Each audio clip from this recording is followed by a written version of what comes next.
Peggy 16.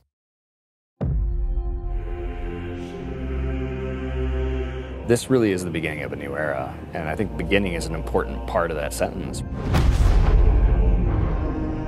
This is the first time I think that, in a long time that Bungie has stood kind of on its own.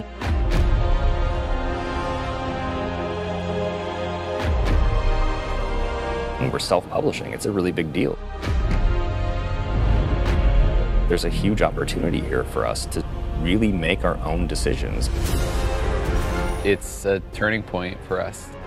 We are in charge of our own destiny. It's empowering and terrifying at the same time.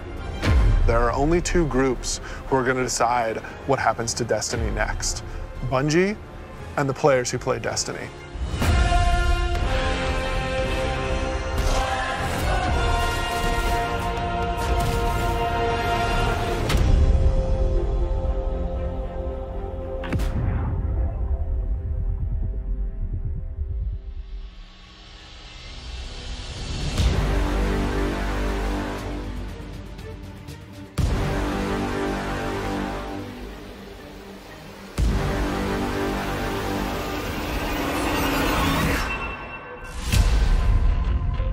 So at its core, Shadowkeep is about returning to the moon.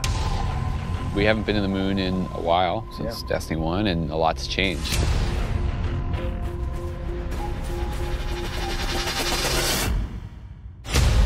When you go back, it isn't exactly what you thought it was. There's like huge cracks ripped into it. There's a weird scarlet fortress. And so the context of the moon has been updated entirely. This isn't just about the hive anymore. It's about something else, something terrifying.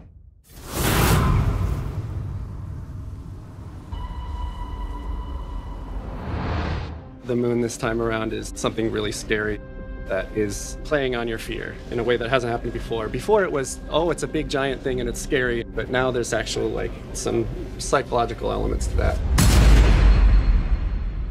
How long has it sat in silence, watching us? Much too long. Having Eris Morn come back instantly signals to players the tone shift and change.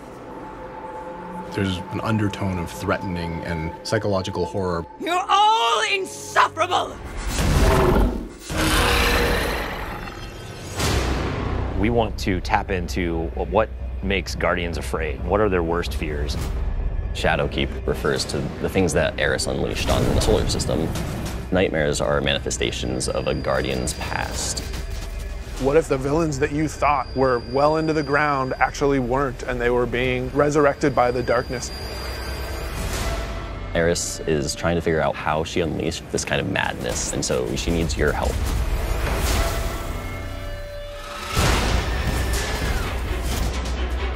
You can't just kill them and make them go away.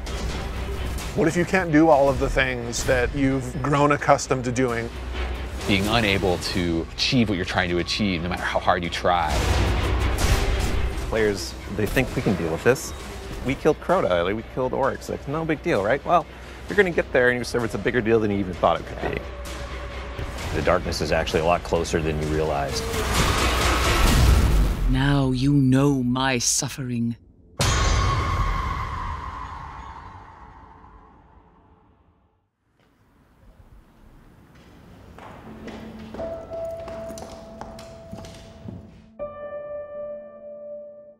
It's been a year, basically, of just a constant two-way dialogue with all of our passionate players. Under it or on the sides of it more? The number of green... That's really informed what it is that players want out of the Destiny game and how we're evolving, not just the story of the world, but what happens to you as a Guardian. Like the thing that was supposed to blow you back or whatever, it's related to acceleration. A bunch of the work that we're doing is about adding depth to the character sheet. The teams are thinking about how do we want to evolve armor, get more stats into the game, get more player customization. How can we get the depth of pursuit for how you want to play with this awesome character you've been building now for, some of us 5 years. And completely new ways of deepening the character RPG that we all know and love and want to be better.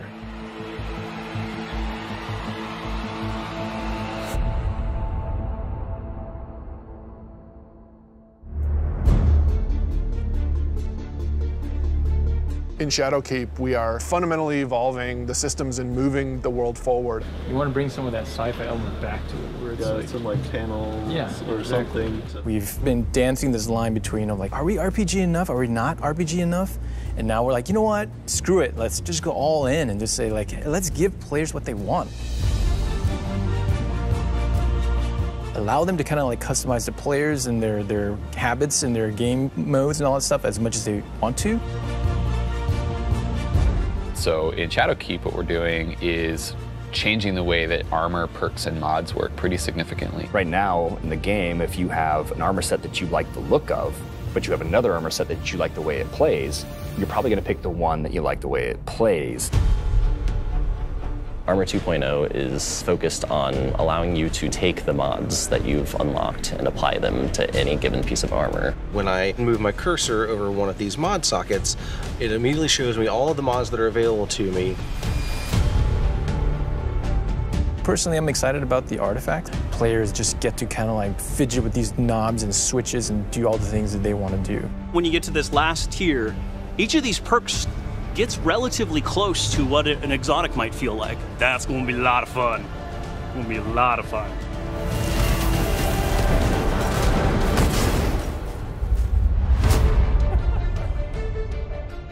Finishing moves are a new thing for Shadowkeep. What's your favorite? I mean, there's some crazy ones. For the hunter, this awesome flourish where he actually does like spin in front of him, has two knives, and then just hits. I was like, what the heck? Like, what game is this? Yeah, Titan finisher. He jumps in the air, pulls back, looks at his fist, and it's kind of like the dunk. There's so many different ways to dunk. You can behind the back, 360, cartwheel, whatever.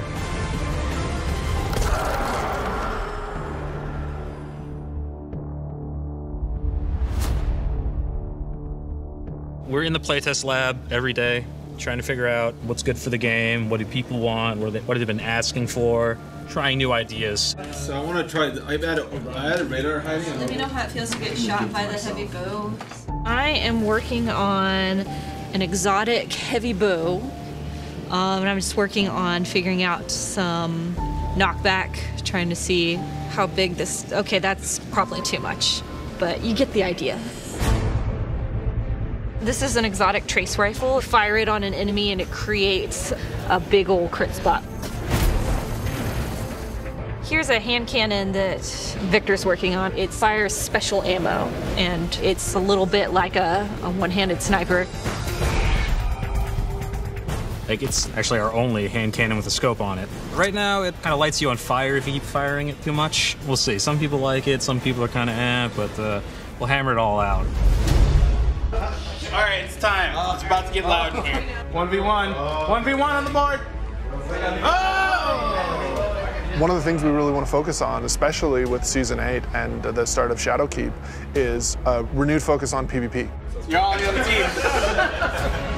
We're updating labs to include some much-loved game types from the past. We're also redoing a bunch of the playlists and how they work. But the really important thing for players to know is this is just the beginning. This is us building the foundation of what we're doing with the Crucible going forward.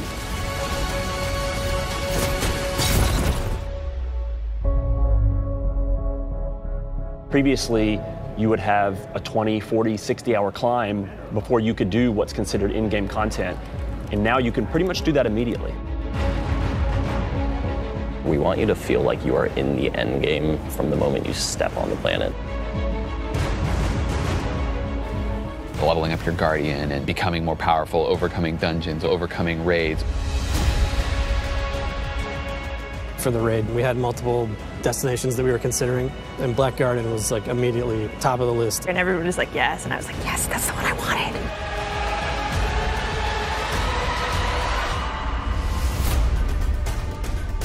With Forsaken, we've started finding more ways for players to customize and personalize their character and differentiate themselves.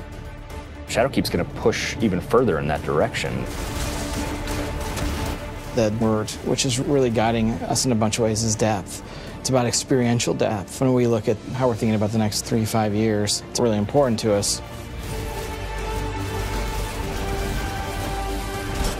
It's cool to have a game that you can invest in with your friends, tweak your monster killing machine and make it 2% better every weekend, doing different things and figuring out how to craft this perfect build that you feel like is your own. Like, that is cool. There's nothing nerdy about it. We're like happy to own that. We're gonna stand on that corner.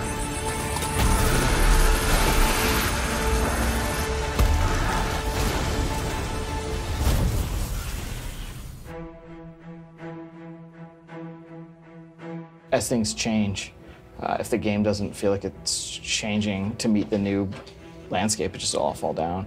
You know, part of our DNA is finding different ways to bring people together. We needed a way to crush the barriers between friends. We all have friends who could play Destiny, who are interested in it, but then we think about recommending it like, oh man, you're gonna have to play about 40 hours by yourself, and then you gotta pay all this money, and you know, maybe you should just play something else. And that can't be the story. We need an entry point for your friends to be able to get into Destiny. This is just simply about bringing people together to make it easy for players to enter this universe. There's a new entry point coming out in September called New Light, and New Light is a free-to-download experience. We're going to start off in the same place where Guardians first came into the world. Guardian. Guardian? Eyes up, Guardian. It worked. You're alive. You started in the Cosmodrome. You're going back. Going back. Yeah, blast from the past. Okay, it's not going to break orbit, but it just might get us to the city. It's as easy as come in, make a character, play the amazing introduction to the game, and then land in the tower. And then we'll set them loose to open up the world as they see fit. And have sort of an array of potential in front of you.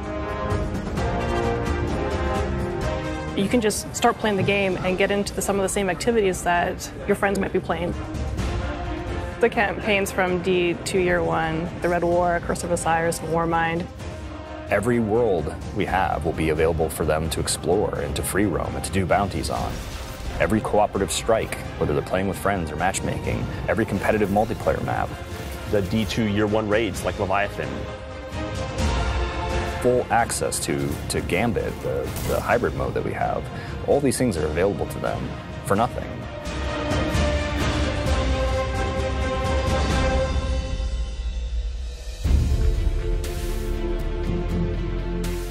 We've always said that Destiny is best when you play it with your friends, and we're trying to make it easier. So if your friends who are playing Destiny are on different platforms, we're adding cross-save so that you can move between the different platforms and play wherever your friends are. Like if I'm playing and I want to move over to my PC, I should have my character go with me. We want Destiny to meet you wherever you want to play, so that's incredibly important for us.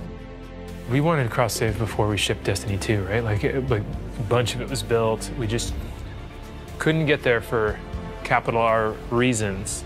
And many of those reasons have disappeared. So we are headed full steam ahead on that. And we got to figure out how we're going to get there and how we're going to give the players what they want.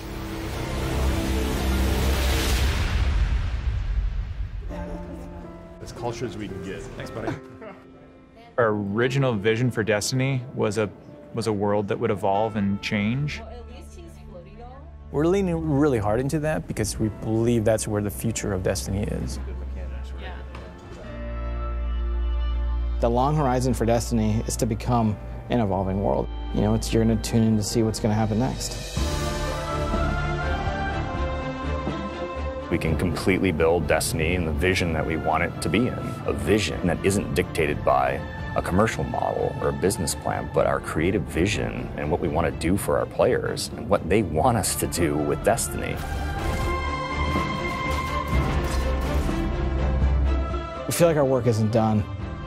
We have a series of missions that we need to finish before I think we have Destiny in the place that it needs to be, and we're back to, I guess, finish the fight, so to speak.